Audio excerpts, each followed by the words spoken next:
शिव महापुराण, यहां तक विष्णु पुराण कहती है, स्कंद पुराण वर्णन करती है, कार्तिक खंड वर्णन करता है कि तुलसी का क्यारा गोल है, चौकोर है, षडाकार का है। उसका भी प्रमाण हमारे शास्त्रों में लिखा हुआ है कि अगर तुलसी का कुंड गोल है तो वो ऐश्वर्य प्राप्त करता है, तुलसी का कुंड चौकोर है तो वो वंश की वृद्धि करता है, तुलसी का कुंडा अगर षडाकृति का है, 6 फलक वाला है, तो वो घर में संपदा की वृद्धि करता है। ये तुलसी के कुंड का भी प्रमाण हमारे यहां शास्त्रों में लिखा हुआ है कि कुंडा कैसा होना चाहिए।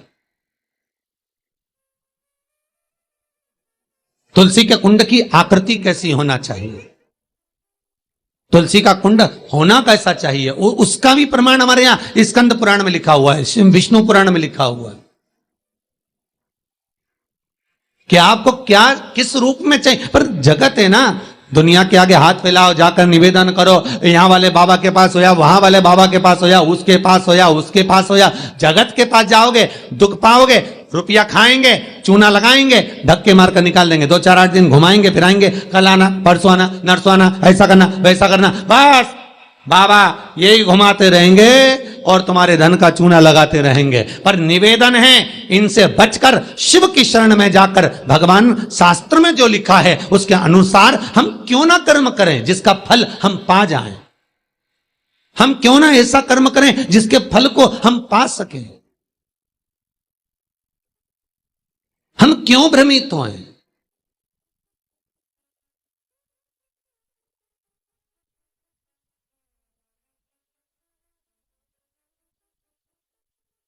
हमारे यहां तुलसी के कुंड का भी विधान है। गोल कुंडा है ऐश्वर्य देगा, चौकोर कुंडा है, आप लोग कई बार देखे होंगे किसी किसी के यहां चौकोर तुलसी का क्यारा होता है, कुंडा होता है, वो वंश बढ़ाता है। षडाकृति का है, वो धन देता है, संपदा देता है। दोष हमारा है, हम तुलसी के कुंडे के नीचे शंकर जी को रख देते हैं। क्यों? कि यहीं तुलसी जी को पानी चढ़ाएंगे, यहीं शंकर जी को चढ़ा देंगे। दोष है। तुलसी के कुंड के नीचे हम सर्प देव को रख देते हैं, नाग देवता रख देते हैं, पानी चढ़ाएंगे, पात्री रख देते हैं, नहीं, दोष।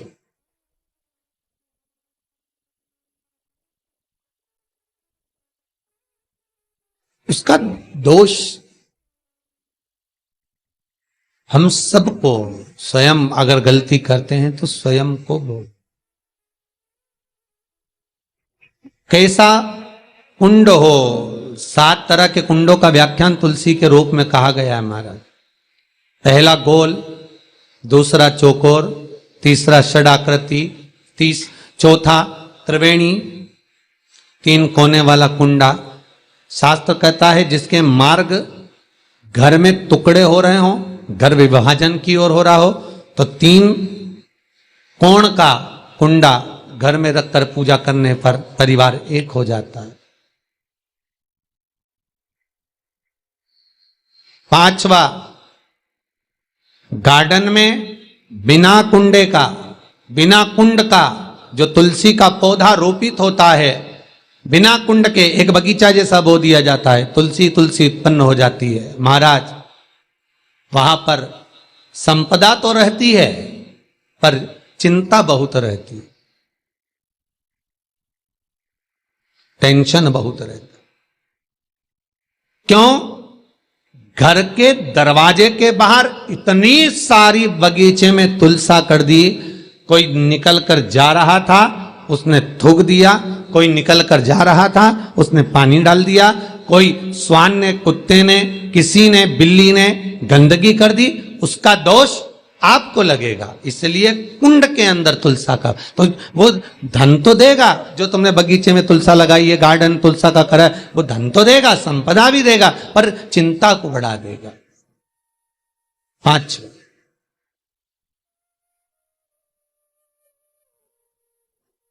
महाराज 6, तुलसी के कुंड को 3 धार पर लटका कर रखना। कई जगह पर आपने देखा होगा तुलसी का जो कुंडा होता है उसको 3 जो तार होते हैं, 3 जो चेन होती है, उस पे लटकाया जाता है। महाराज विष्णु पुराण उसका भी व्याख्यान करती है। महाराज वहां व्यक्ति के कार्य उन्नति की सीढ़ी की ओर बढ़ जाते हैं। जैसे भोजन की थाली लग गई, भोजन तैयार हो गया, बस खाने बैठे हो और थाली खसक गई, समझ लेना कि तुलसी को अधर पर लटका कर रखा है। इसलिए कार्य तो हो रहे हैं, बनने वाले हैं, 4 दिन बाद ये काम होने वाला है, 8 दिन बाद ये काम होने वाला है, लग रहा है कि इसमें इतना फल मिलेगा, लग रहा है इस व्यापार को करेंगे तो इतना फायदा हो जाएगा, सब कुछ करा, लाखों रुपए लगा भी दिए, थाली मालूम पड़े खसक गई, अधर लटका है तुलसी। 7 क्रम है तुलसी के, ये छठा क्रम बताया। तुलसी का 7वां क्रम,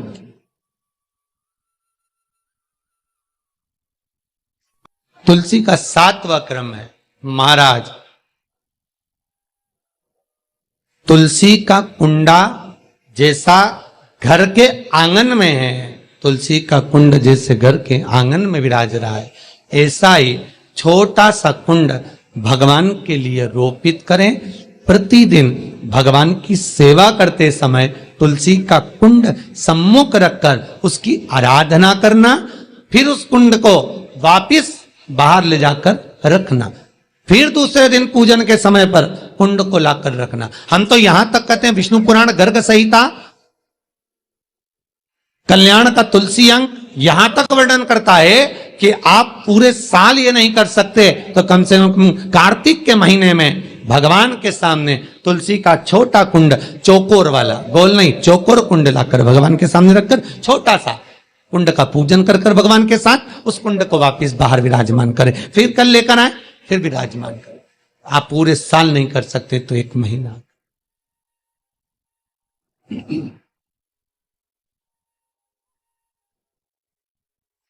उसका फल 1000 गुना प्राप्त होता है। तो किस चीज के लिए कहा गया कि तुलसी का कुंडा एक बाहर हो, एक घर के अंदर मंदिर के सामने पूजन के लिए रखा जाए, तो कहते हैं उस घर में वैभव, सत्ता, संपदा, लक्ष्मी, समृद्धि, शांति की कभी कमी नहीं, कभी कमी।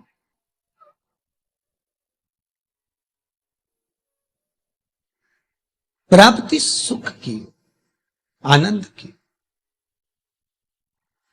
7 तरह के कुंड, 7 तरह के तुलसी के रोप का वर्णन हमारे यहां विष्णु पुराण में किया गया। 7। आप किस भाव से कर रहे हैं ये आपके ऊपर।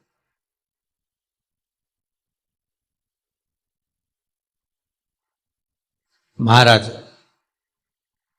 स्त्रियों के, नारियों के जितने भी रोग होते हैं, बीमारियां होती हैं, रजोधर्म से जुड़ी हुई जो भी तकलीफें होती हैं, उसका भी व्याख्यान देवी भागवत में स्पष्ट कहा गया। गूलर का फूल, अर्थात जो देवी जी को, माता जी को जो घंटी वाला फूल चढ़ता है लाल कलर का, गूलर का फूल, माता के चरणों को छुआकर, तुलसी के पौधे का स्पर्श कराकर, जो नारी को रजोधर्म से जुड़ी हुई परेशानियां होती हैं, उसके अंतर्गत वो फूल तुलसी का पौधा दिखाते हुए खिला दिया जाता है, तो 3 दिन में उसको 2 दिन में आराम लग जाता है, 2 या 3 दिन में आराम। महाराज,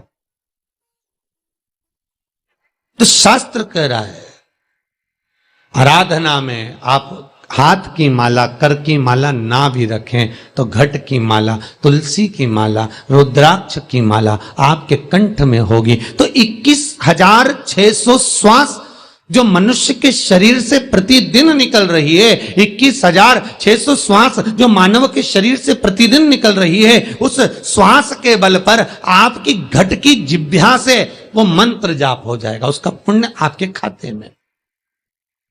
तुम्हारे गले में जो तुलसी की माला हो, तुम्हारे गले में जो रुद्राक्ष की माला हो, उसमें मन के 108 होना चाहिए या 108 से भी ज्यादा होना चाहिए। कम मनके की माला मत पहनना गले में, बारीक बारीक मनके की कर लो, छोटे से छोटे मनके की कर लो, 100 से भी ज्यादा हो, 108 से भी ज्यादा हो। क्यों? क्योंकि गले में अगर तुलसी की माला होगी, गले में रुद्राक्ष की माला होगी, भले तुम